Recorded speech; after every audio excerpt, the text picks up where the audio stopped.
We are continuing our discussion on the 10 core values that are followed by team members here. Next up, our practice manager, Caroline, is going to highlight candor. What is candor? Great question, Liz. It's honest feedback, or what people might call constructive criticism. It can be positive reinforcement as well. It's not always about delivering difficult feedback. You really want to help avoid mistakes, but also reinforce strengths at the same time. We all need to have the ability to give it as well as receive it in a respectful way. And it ultimately helps us grow to our fullest potential. Right. Sometimes it's hard to receive direct feedback on how to improve.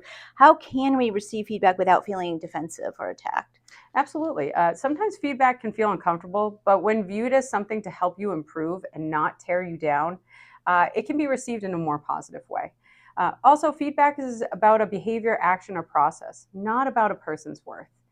We want our team members to think this is an area I can work on. Team members should not be afraid to ask for specific examples so they can understand the situation better. Right. What are some things to remember when giving feedback? Sure, be respectful and professional. Offer suggestions for improvement. Highlight what is working, but also what could be, better balanced in a conversation.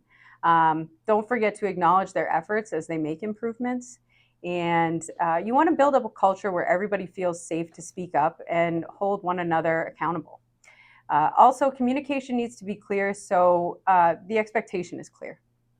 And the tone of the message is really important and vital to the conversation. You want to foster an honest and productive team. Of course.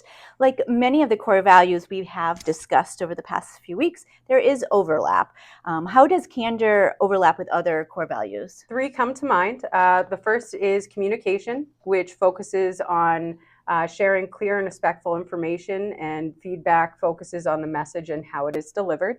Also, safety. Depends on proper feedback, especially when it involves a situation that could compromise the safety of a patient or a team member. And finally, work ethic. Work ethic is taking pride in what we do and know where we can improve.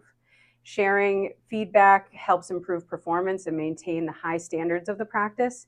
And people with strong work ethic value the direct feedback as a growth opportunity. When looking at the success of the practice, we're looking at how the core values align with one another.